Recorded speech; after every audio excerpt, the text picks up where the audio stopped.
אתם מאזינים לתוכנית דבש לנשמה, תוכניתו של הרב יוסף ויצמן, אקטואליה והעצמה אישית בראי פרשת השבוע. הצטרפו אלינו בפייסבוק, הרב יוסף ויצמן, מייעוץ רוחני לעבודה מעשית.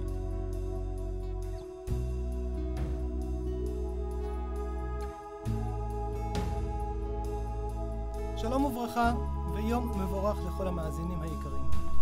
נמצא כאן מאחורי המיקרופון הרב יוסף ויצמן, וכמדי שבוע נעסוק בתוכניתנו בפרשת השבוע. נשמע פרשנויות שונות, היבטים אקטואליים שקשורים לחיי היום-יום. אתם מוזמנים להגיב ולכתוב לנו על הקיר בפייסבוק על כל נושא שתבחרו ותקבלו על כך תשובות. העמוד שלנו בפייסבוק, הרב יוסף ויצמן, מייעוץ רוחני לעבודה מעשית.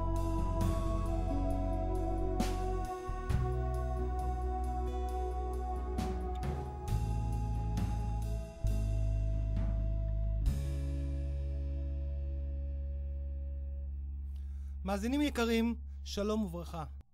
אנחנו בתוכנית נוספת, דבש לנשמה, כאן באולפני ג' 3 בתל אביב. התורה ניתנה לפני למעלה מ-3,500 שנה. האומנם אלו סיפורים בלבד? האם העבר הינו אותנטי גם היום? היום אנחנו שוב בתוכנית השבועית שלנו. בתוכנית נלמד על פרשת השבוע, ננתח מספר נושאים אקטואליים שיכולים לתרום לכל אחד ואחת מאיתנו, לגדול, להתעצם במימד האישי כאדם ושל כולנו כאומה. והכל כמובן בראי פרשת השבוע. ברשותכם, הייתי רוצה להתחיל, כמו בתוכנית הקודמת, בסיפור קצרצר עם מוסר השכל, שהוא אקטואלי לכל אחת ואחת מאיתנו בחיי היום-יום. יגואר נוצצת חלפה בשכונות העיר. בתוכה ישב מנהל חברה מצליחה. הוא היה חנות בחליפת 3 חלקים, וברקע החדשות האחרונות מהבורסה לניירות ערך. החדשות ששמע הסעירו אותו. המניות עלו. אם זה ימשיך כך, יש לו סיכוי להרוויח היום הרבה כסף. זה בהחלט lucky days בעבורו. הוא לחץ על דוושת הגז וחלף במהירות על פני בתים ישנים ועלובים. מחשבה חלפה במוחו. איך אנשים מסוגלים לחיות כך? אבל הוא סילק את המחשבה הזאת והמשיך בדהרה. רגע לפני שעמד לצאת מהשכונה עם הבתים הישנים ומגרשי הגרוטאות, פגע אבן במכוניתו הנוצצת.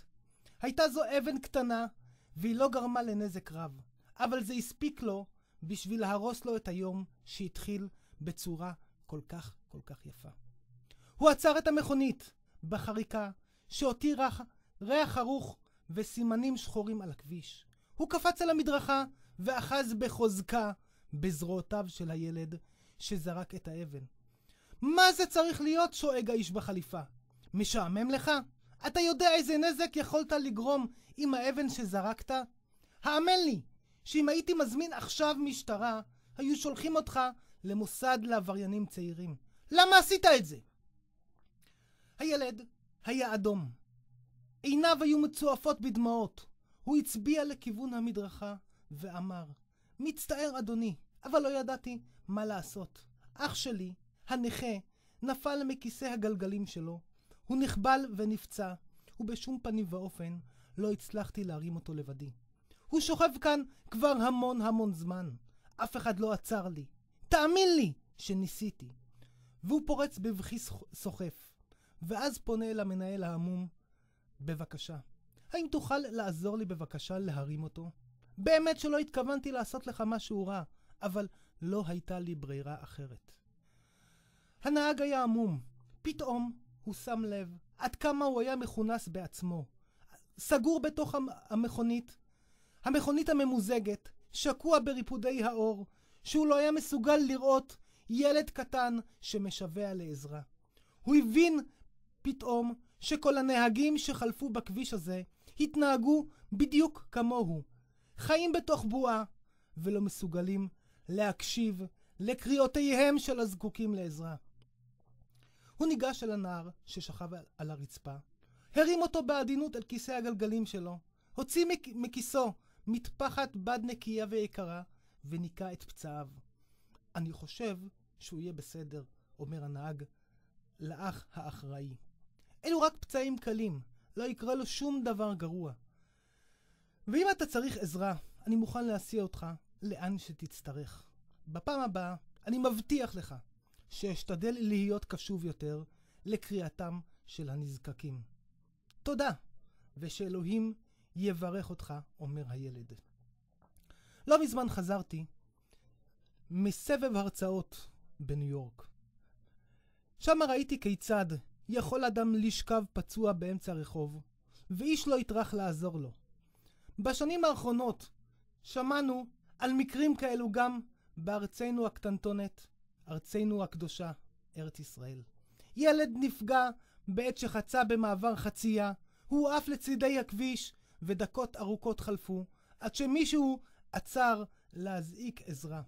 אופנוען נפגע ממכונית חולפת בכביש סואן, מאות מכוניות חלפו על פני מצלמות התנועה, ואיש לא טרח לעצור את רכבו ולהגיש עזרה לנהג הפצוע. העולם המערבי דוהר בצעדים מטורפים, בתחרותיות, בהישגיות, בדורסנות. כולם ממוקדים קדימה, לראש הפירמידה, לפסגת ההצלחה.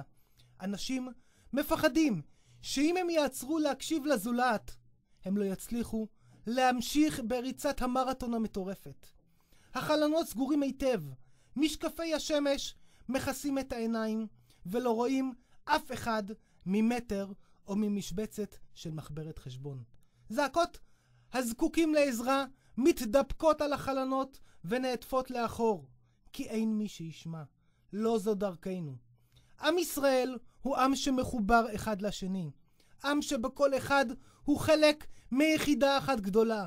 העם שהוביל את העולם, את המודעות לחסד, לעזרה לזולת. העם שבאהבת לרעך כמוך היה אצלו דרך לחיים, מוטו בחיים ולא רק סיסמה.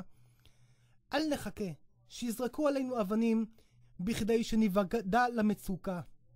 הבה נהיה קשובים, הבה נפקח את עינינו, נפתח את אוזנינו, נאזין לזולת, נהיה רגישים, נהיה עירניים ונהיה מתוקנים הרבה יותר. הייתי רוצה לצאת להפסקה מוזיקלית. נשמע ביחד את השיר שלום עליכם. שלום עליכם הוא פיוט ששרים בסדר ליל שבת, כאשר שבים הביתה מתפילה לפני הקידוש ולפני הסעודה. אותה סעודה שמקשרת את כל המשפחה ביחד. הבה נאזין בשקיקה.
שלום מלאכי עליון, ממלך מלכי המלכים הקדוש ברוך הוא.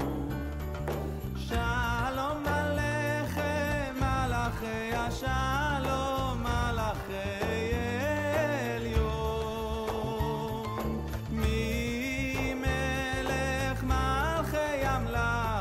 הקדוש ברוך הוא. שלום עליכם מלאכי השלום מלאכי עליון, ממלך המלאכים הקדוש ברוך הוא.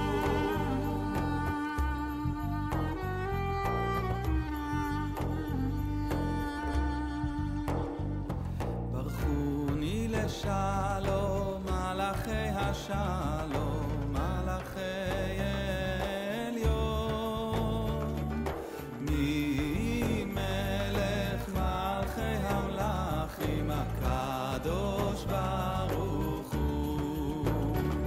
ברכוני לשלום מלאכי השלום מלאכי עליון ממלך מלכי המלאכים הקדוש ברוך הוא.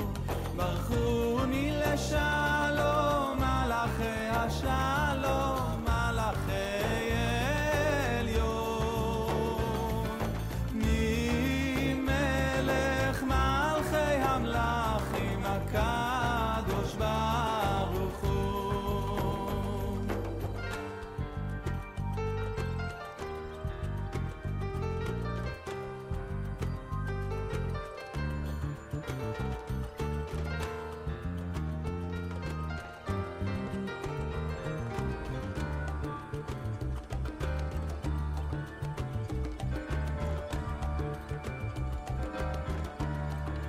נמצאים אנחנו בפרשת השבוע, פרשת בהעלותך. בספר משלי נאמר, כי נר מצווה ותורה אור. הנר מייצג את המצוות, והאור מייצג את התורה. פרשת השבוע שלנו פותחת בהוראתו של הקדוש ברוך הוא לאהרון הכהן, להדליק בכל יום ויום את מנורת הזהב שעמדה בבית המקדש. המנורה הייתה מורכבת מ7 קנים מקושטים בעיטורי גביעים, כפתורים ופרחים. כשכולה עשויה מיציקה אחת של זהב טהור, כמו שנאמר בתורה, מקשה אחת. התורה ממשיכה ומוסיפה לנו פרט אחד נוסף ומעניין. וכך נאמר בפרשת השבוע, בהעלותך את הנרות, אל מול פני המנורה יאירו 7 הנרות. כלומר, במרכז המנורה העיר הקנה המרכזי, ו6 הקנים הנוספים היו צריכים לפנות כלפי הנר המרכזי. נשאלת השאלה, מה מייצגים 6 הקנים? שאלה נוספת שצצה לה, מדוע קיימת חשיבות כל כך רבה להפנייתם כלפי הקנה המרכזי? המפרשים מסבירים שהקנים הקיצוניים מסמלים את 6 תחומי המדע שקיימים בעולם המודרני. רפואה, פיזיקה, מתמטיקה, אומנות, פסיכולוגיה וסוציולוגיה. אלו הם 6 התחומים העיקריים בעולם האקדמי, כפי שאנחנו מכירים אותו כיום. לולי הייתה האנושות מתמחה ומתפתחת כל אחד מן התחומים הללו, לא היינו מסוגלים למשל להציל חייו של אדם שזקוק להשתלת לב או להשתלת כליה חדשה, ליהנות מריקודי הבלט הקלאסי, לטוס מיבשה ליבשה, ואפילו לא היינו מסוגלים ליהנות משירותי האינטרנט. אבל החידוש שהתורה מחדשת לנו בתיאור המנורה הוא העובדה הפשוטה שהאנושות איננה יכולה להתנהל רק על בסיס הידע שהיא רוכשת עם הזמן. ואם כל הידע הזה לא יופנה כלפי הבסיס המרכזי והחשוב באמת, כלפי הקנה המרכזי והאמצעי של המנורה, שהקנה הזה מיוצג ומייצג את הקדוש ברוך הוא. את התורה ואת העולם המודרני ואת העולם הרוחני כולו. שהרי כל הידע שירחש יהיה חסר תועלת, ואפילו גרוע מכך, הידע הזה עלול להפוך להרסני ביותר כלפי העולם כולו.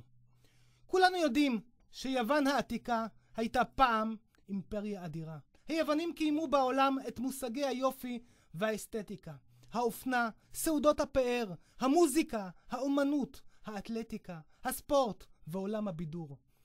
גם בעולם האקדמי, היוונים היו המתקדמים והמתוחכמים ביותר בתחומים המשמעותיים ביותר. הם הצליחו להוסיף תיאוריות חיוניות לעולם המדע כולו. אבל מדוע לא שרדה האימפריה היוונית לאורך זמן? מדוע היא נכחדה לחלוטין לאחר כמה מאות שנים? ההיסטוריונים השונים מציינים שהחברה היוונית נהרסה בגלל העולם המוסרי הרעוע שלה. תופעות כמו תאוות בצע, חמדנות, קמצנות, הן אלה שכרסמו בחברה היוונית עד שנעלמה כליל מן העולם. כאשר הידע קיים ללא הנוכחות של הקדוש ברוך הוא, נוצר מתכון בטוח לאסון גדול. זה פשוט מאוד. לעולם לא נצליח להחזיק מעמד אם לא נשמור על הכוונה מוסרית ברורה ויציבה. היוונים דאז האמינו במציאותם של אלים, ולמעשה היה להם פנתאון שלם. אלים אלו שנוצרו בידי בני אדם, קינאו זה בזה, התווכחו זה עם זה, ולעיתים אף ביצעו מעשים שאינם מוסריים בעליל. האלים היוונים לא היוו דוגמה שניתן היה להריץ או לכבד, בדיוק להפך. היו אלו אלים שהומצאו בידי בני האדם אך ורק בכדי לתרץ ולהצדיק את מעשיהם המושחתים של אנשי יוון העתיקה. האדם איננו יכול ליצור מערכת חוקים של עצמו, משום שהאדם, בהיותו חלק מהחברה שעליה חלה מערכת החוקים הזאת, לעולם איננו מסוגל להיות אובייקטיבי בעניין. הדוגמה המזעזעת ביותר היא כמובן גרמניה הנאצית. כולנו יודעים שגרמניה הייתה המובילה בתחום האקדמיה, התרבות והמוסר החברתי. אבל לאן כל זה הוביל? בוועידה מפורסמת שהתקיימה ב-20 בינואר 1942 בברלין, ואותה ועידה שהוחלט בה על הפתרון הסופי, התוכנית להשמדת יהדות אירופה, שהתוצאה שלה הייתה השואה. 9 מתוך 13 המשתתפים באותה ועידה היו בעלי תואר שלישי. הם ישבו שם כל בעלי המוחות היצירתיים והאינטלקטואליים ביותר בכל העולם כולו. אבל עדיין, תוך כדי מעשה מזעזע של הונאה ושקרים עצמיים, הם הצליחו להמיר את מושג המוסר לתופעה של רוע. לתופעה של רוע מוחלט ובלתי נתפס. הייתה זאת טכנולוגיה נטולת רוחניות, נטולת אלוקות. היה זה רק ידע, אבל ללא כל חוכמה. מדוע החברה המודרנית עסוקה כל כך בזכות שלה לקבוע את ערכי המוסר?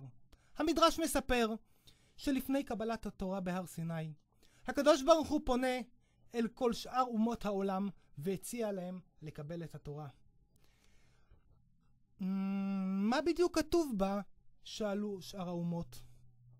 עונה להם הקדוש ברוך הוא, לא תגנוב, לא תרצח. אמרו לו, אנחנו לא מעוניינים בתורה שלך. לא תודה. הבה נציג שאלה מעניינת לנוכח המדרש המפורסם הזה. הרי כמעט כל חברה מתורבתת בעולם, על כל חברה כזאת חל איסור חמור של רצח או על גניבה. אז מדוע בכל זאת הייתה התנגדות של כל שאר אומות העולם? למה ההתנגדות שלהם הייתה כל כך חזקה כנגד קבלת עול התורה על עצמם? הרי ניתן להניח שממילא חלו עליהם האיסורים הללו שמכוח החברה שבהם חיו. התשובה לכך, מאזינים יקרים, היא תשובה מדהימה. בדרך כלל, החברה המודרנית מנסה למנוע מצבים של רצח או גניבה, אבל רק מסיבות פרגמטיות. אם אני אגדוף ממך ואתה תגנוב ממני, החברה שלנו לא תוכל להתקיים באופן סביר ולאורך זמן. אז אנחנו מחליטים שהגניבה תהיה אסורה על פי חוק. אבל קיימת סכנה רבה במערכת מסוג כזה. הסכנה היא שכל הסטנדרטים הללו עלולים להיות מוטים לטובתו של אדם יחיד בתוך החברה. האם תופעות שליליות שהופכות לפעמים למקובלות על החברה, הופכות גם לנכונות מבחינה מוסרית? האם ניתן לומר שרכילות, שימוש בסמים, התמכרות לעבודה, זיהום אוויר, תחרויות של היאבקות וסוגים שונים של התעללות בעצמי, באחר, בבעלי חיים, עולות בקנה מידה אחד עם המוסר העליון, ולא כל אלה הפכו לתופעות נפוצות מאוד בחברה המודרנית. האם המוסר הפנימי שלנו, האם המושגים שלנו על מה מותר ועל מה אסור, משתנים בהתאם לאופנות שמתחלפות בעולם סביבנו? והדוגמה שאני כרגע עולה בראשי, זה היה באותו משפט מפורסם שהבאנו לפה את ג'ון איוון דמיאניוק. ג'ון איוון דמיאניוק נשפט בארץ על פשעים שהוא עשה כנגד האנושות. איפה? בגרמניה הנאצית. אם נחשוב לרגע, באותה תקופה, אם ג'ון איוון דמיאניוק לא היה מקיים את מצוותו של הרייך השלישי, של היטלר, מה העונש שלו היה? הרי הוא היה עובר על החוק. החוק היה אז להשמיד יהודים. חולפים להם כמה שנים, והנה תופסים את אותו אחד שקיים את החוק ומעמידים אותו למשפט על אותו חוק שהוא קיים. ובארץ הוא לא שרד את המשפט, הוא השתחרר לחופשי. בסופו של דבר הוא נשפט בגרמניה על ידי אותם שופטים, על ידי אותו חוק שבזמנו החוק הזה היה לטובתם. אם ג'ון איוון דמיאניוק היה אומר, רגע, זה לא מוסרי, זה לא אנושי, אני לא רוצה להרוג יהודים, היו מכניסים אותו מאחורי סורג ובריח. אבל היום זה כבר לא לגיטימי, זה עבירה על החוק, שופטים אותו. ואני הייתי רוצה לשאול, אם בעוד 200 שנה נניח שהשופטים ששפטו דמיאניוק יהיו בחיים והחוק ישתנה, האם יוכלו לשפוט את השופטים ששפטו דמיאניוק? למה שפטתם אותו על דבר כזה? הכלל הוא, ברגע שהחוק משתנה, ברגע שאמות המוסר משתנים לפי הצרכים האישיים שלנו, אז יכול להיות שאנחנו עושים דבר אחד טוב כרגע, בעוד 50 שנה נעמוד למשפט על אותו דבר טוב שעשינו. התורה משקפת לנו כאן עמדה מאוד מאוד ברורה. היא קובעת שאין שום משמעות למה שהחברה שלנו מוכנה לסבול בתוכה או לא. בשום מקרה אסור לנו לגנוב, אסור לנו לרצוח, אסור לנו לבגוד בבני הזוג שלנו. מושגי המותר והאסור הם פשוט לא ניתנים למשא ומתן. הם לא יכולים לעמוד בתירוצים כאלה ואחרים. אין לנו שום זכות להחליט אם ברצוננו להיות אנשים טובים, וזה לא תלוי במצב הכלכלי שלנו או במצב האישי שלנו. הסירוב המוחלט של אומות העולם לקבל על עצמם את עול התורה מקורו בדבר אחד. המקור שלו בחשש מפני מערכת חוקים שאיננה משתנה בהתאם לתמורות החברתיות שלנו. הסופר הבריטי אלדוס הקסלי הוציא ספר, וידויו של אתאיסט חושב. במאמר מוסגר אני חושב שבעצם השם של הספר יש בו את הפרדוקס הגדול ביותר שיכול להיות עלי אדמות. להיות אתאיסט חושב. אם הוא חושב, הוא לא יכול להיות אתאיסט. ואם הוא אתאיסט, אז הוא בוודאי שהוא לא יכול להיות חושב. אלדוס הקסלי מסביר את סירובו לקבל את הקיום של ישות אחת ואמיתית. וכך הוא כותב בספרו. היו לי סיבות משלי לרצות שלעולם שלנו לא תהיה כל משמעות. מאוחר יותר, ועקב כך הסקתי שבאמת אין לו שום משמעות. עבור עצמי, הוא ברור לי שגם עבור אחרים מחבריי למקצוע הפילוסופיה של חוסר המשמעות. חוסר המשמעות היה בעיקר כלי שמשחרר את האדם. מה שחיפשנו כולנו היה שחרור. שחרור טוטלי מכל מעורבות אפשרית של ערכי מוסר. ההתנגדות החריפה שלנו לערכי המוסר נבעה מהעובדה כי מערכת שכזאת פגעה בחופש המיני שכל כך נהנינו ממנו. בשביל לחיות חיים של מתירנות מינית, הקסלי היה מוכן להשליך מעליו את כל מערכת המוסר שעליה מתבססת האנושות כולה. אבל זה יכול להיות בכל דבר אחר. ישנם אנשים שהמניעים העיקריים בחייהם הינם שליטה וכוח, ולמענם הם מוכנים לוותר על ערכים רבים. אורן בר מביא בספרו היטלר מדבר, ספר שמכיל אוסף של נאומים שלו. היטלר חושף את הכוח שמניע שעמד מאחורי הטירוף שלו. וכך כותב אורן בר: אני משחרר את האנושות מתהפוכות הנפש השונות. אני משחרר את האנושות מההגבלות הקשות שהשתלטו על חיינו, וכתוצאה מלחץ שהגיע מישות מזוהמת ומשפילה, שנקראת מצפון ומוסר אנושי. כל אדם הגיוני יודע שהיטלר היה אדם אכזרי. הידיעה הזאת היא שהעניקה לעולם החופשי מאוחר יותר את הביטחון, את האמונה שצריך להוציא להורג את 10 פושעי המלחמה הנאצים בנירנברג. אולם אנחנו עדיין מרגישים חובה להעמיד כאן את השאלה המרכזית: מדוע כל ערכי המוסר היחסי לא בחרנו לראות את ההתנהלויות של הנאצים כזכותו של עם לשאוף, להגשים את המטרות שהוא ומנהיגיו הציבו לעצמם? מדוע איננו מסוגלים ומדוע איננו מנסים להיות סלחניים יותר כלפי גרמניה הנאצית, מתוך התחשבות ברצונו החופשי של האדם לבחור לעצמו את הערכים שעל פיהם הוא יחיה את חייו? התשובה מובנת מאליה. ישנה אמיתות שהן מוחלטות ואבסולוטיות. פעם, באחד מההרצאות, ביקשתי מהצופים לתת לי הסבר ערכי ומוסרי לאיסור של גילוי עריות או של קניבליזם. הם לא הצליחו למצוא לכך שום סיבה הגיונית, למרות שהם כולם היו בטוחים שהאיסור על המעשים הללו הוא אכן נכון וצודק. היהדות אומרת לנו שכולנו נולדנו עם סטנדרטים מוחלטים שמובנים ומובנים בתוכנו. הם נמצאים בתוך ה-DNA שלנו, ובאמצעות התורה שלנו אנחנו מצליחים להתחבר אל הקוד המובנה הזה ולעורר אותו. מאזינים יקרים, הבה נצא להפסקה מוזיקלית קטנה, נשמע את שירו הנהדר של אבי בן ישראל, אשת חיל.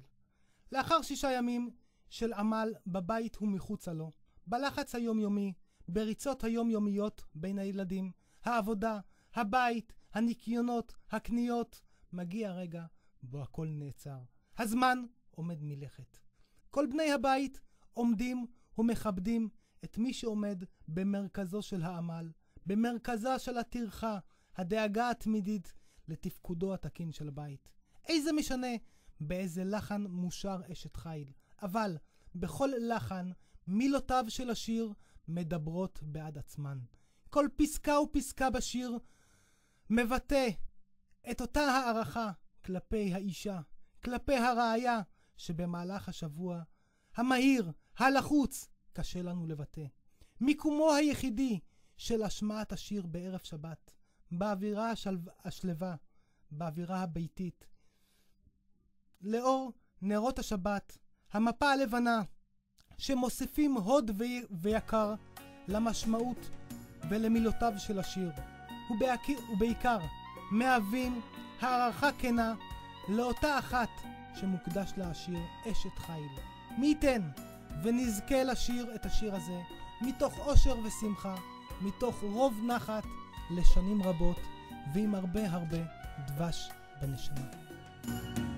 אשת חיל ממצא ורחוק מפניני מכרע, בטח בלב בעלה ושלן לא יחסר, כמלאת הוא טוב ולא רע, כל ימי חייה דרשה צמר ופשתי וטס וחפץ כפאה, הייתה כאוניות סוחר ממרחק תביא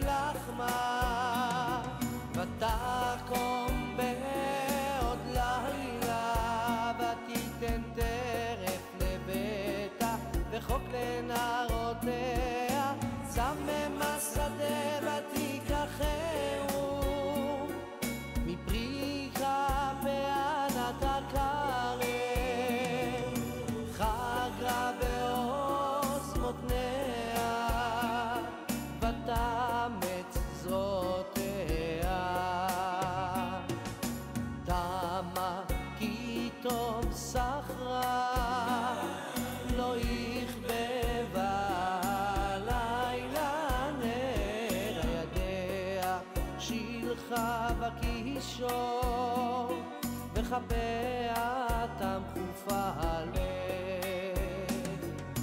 כפה פרסה לעני וידיה שילך לאביון לא תירא לביתה משלם לכל ביתה לבושני מרבדים עשתה לה שש וארגמן לבושה נודע בשערים בעלה בשבטו היא מזקני הארץ צדין עשתה ותמכור וחגור נתנה לכנענים עוז והדר לבושה ותזקק ליום אחרון ביה פתחה בחוכמה ותורת חסד הלשון הצופיה הליכות ביתה ולחם מצוק לא תאכל קמו בניה וישרוה בעלה ויעללה רבות בנות עשו חיים ואת עלית על כולנה שקר אחר והבל היופי אישה יראת אדוני איתי תלת גדולה מפרי ידיה ויעללוה בשערים מעשיה. מאזינים יקרים, לאחר שעשינו את ההפסקה המוזיקלית כאן בתוכניתנו דבש לנשמה, הבה נחזור לקנה השביעי של מנורת הזהב בבית המקדש. אם התורה כל כך מרכזית בחיינו, נשאלת השאלה, מדוע אנחנו בכלל זקוקים לששת הקנים האחרים? מדוע לא מספיק לחיות רק עם הקנה האמצעי? הגמרא אומרת לנו, אם אין דרך ארץ, אין תורה. כולנו יודעים שהמושג דרך ארץ פירושו הליכות ונימוסים. אבל בואו ננסה להסתכל על המשמעות המילולית של הביטוי. דרך ארץ. זאת אומרת, דרכה של הארץ. כוונת הגמרא היא, אם כן, שלעולם, לעולם לא נוכל להפריד בין התורה לבין האופן שבו אנחנו מבינים את העולם שלנו. כאשר אנחנו משתמשים בקני המנורה, בדרך נכונה, בדרך ראויה, הם ישפיעו על העולם בצורה הטובה ביותר.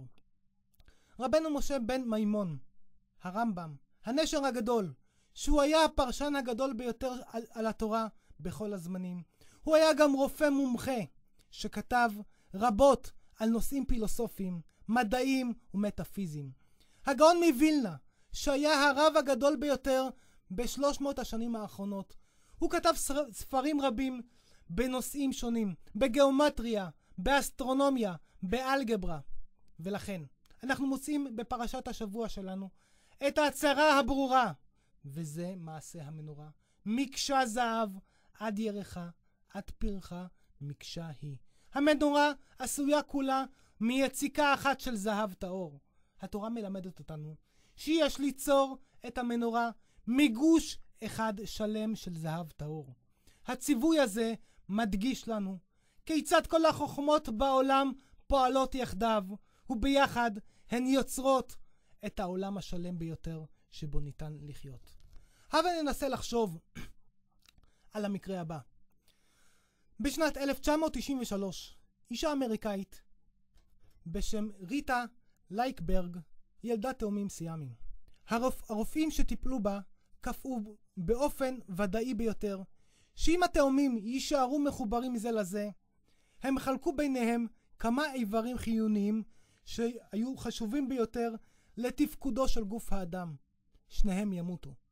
האפשרות היחידה הייתה לערוך ניתוח קשה ומסובך שבו אחד מן התאומים ימות, אבל כך ינצלו חייו של התאום השני.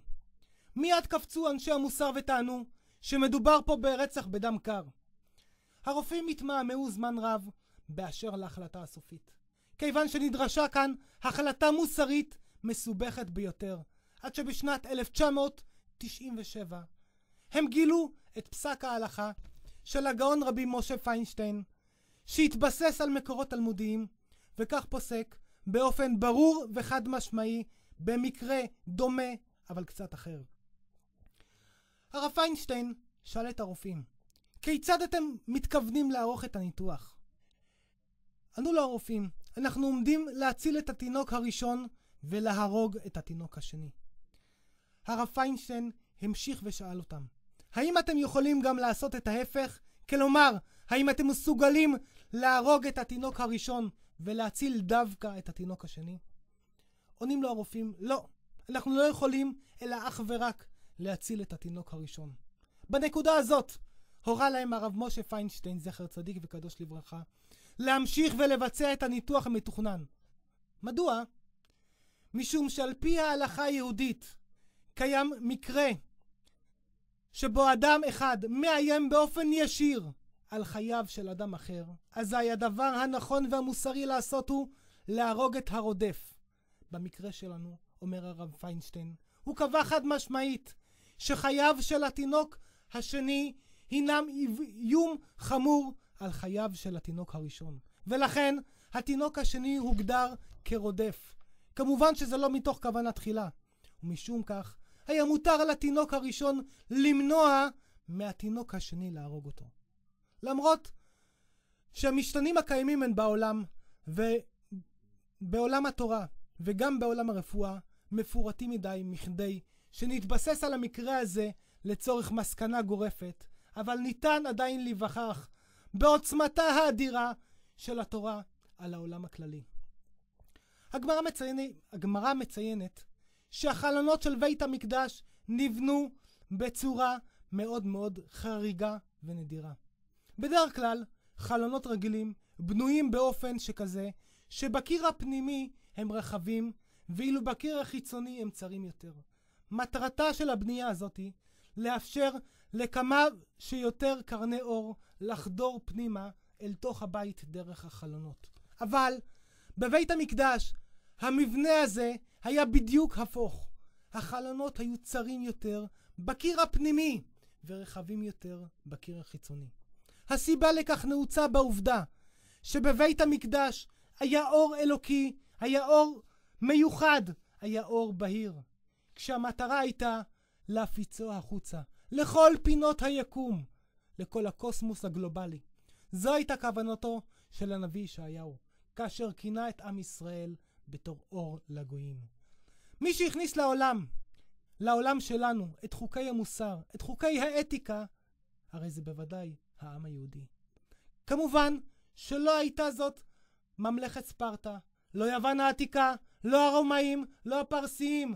דמנו לעצמכם, כל לוחם שנמצא בדרכו אל הקרב, מהי ההצדקה המוסרית שעומדת מאחורי זכותו להילחם באויביו? תשובתו היא על פי רוב, אני יותר חזק ממנו. הכוח הפיזי שלי הוא שנותן לי את הזכות להילחם. מי שהביא לעולם את הבשורה שכוח פיזי איננו מצדיק כל פעולה כלשהי, הם היו היהודים. התורה, הנביאים שלנו, הכניסו לעולם המודרני את המושגים של ואהבת לרעך כמוך, את החינוך האוניברסלי, את הידיעה שכל בני האדם נבראו באופן זה. על פעמון החירות בארצות הברית כתוב את הפסוק מחומש ויקרא, וקראת שלום בארץ. בנייני האום המפורסמים בנויים על פי חזונו המפורסם של ישעיהו, וכיתתו חרבותם לעתים. בפרשת השבוע שלנו, פרשת בעלותך, מצוטט המדרש, כאשר אתה מדליק את נרות המנורה, תהיה זאת התרומה הנצחית שלך לעולם כולו. שואלים על כך המפרשים, הרי הדלקת הנרות של המנורה נעשתה רק בזמן שבית המקדש היה קיים. אז מה הייתה כוונתו של הקדוש ברוך הוא כאשר הוא אומר שמדובר בדבר נצחי? התשובה לכך היא, אם כן, שהאמיתות והערכים שאנחנו מקבלים מן התורה הם הדבר הנצחי באמת. אמיתותה של התורה יקרה היום הרבה יותר מבעבר, משום שהחברה גדלה ומתפתחת ונגררת לא אחת לכיוונים חסרי גבולות לחלוטין. בעולם כמו שלנו, שמלא בהתלבטויות ערכיות מורכבות וסבוכות, כמו שיבוט בני אדם, המתת חסד, או בעיות חסרי הבית, התורה עומדת לצידנו, מציבה לנו את הסטנדרטים האובייקטיביים לגבי כל נושא שעולה לדיון. התורה נותנת לנו כיוון בכל שאלה שצצה בפנינו. היא מונעת מאיתנו מלהיגרר לקיצוניות. היא מסייעת לנו לבחור בדרך האמצע, בדרך ההגיונית והבטוחה ביותר. מאזינים יקרים, הבה נשמע שיר לסיום, שיר מקסים ונהדר, שבילדותי התארחתי בביתו של הרב הגאון רבי ברוך שמעון סלומון, רבה של פתח תקווה, לסעודת שבת. שם שמעתי לראשונה את הפיוט אל אחד בראני, פיוט שכתבו רבי אברהם אבן עזרא. היא מנוגנת והיא מנגנת את מנגינת החיים, את הצמאון לאל חי. המילים כמו מהלכות על השומע, קסם של חיוניות, של השתוקקות, של ערגה לאלוהות. היא מביאות בכנפי צליליהם רצון לתפילה לאל חי. תחושת הצמאון לאל חי הייתה תחושתי כששמעתי את השיר לראשונה. הבה נאזין לשיר ונשמע את מילותיו.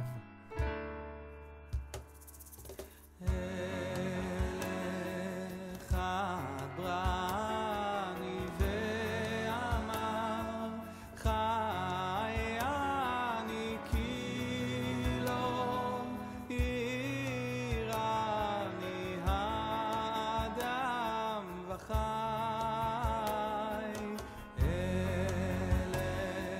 אחד ברני ואמר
זה המקום וזה הזמן להודות לאולפני ג' 3, לעדי מוסקו, ליאן טטגי, לאלון יהודה, ולכם מאזינים יקרים שהאזנתם לתוכנית שלנו דבש לנשמה.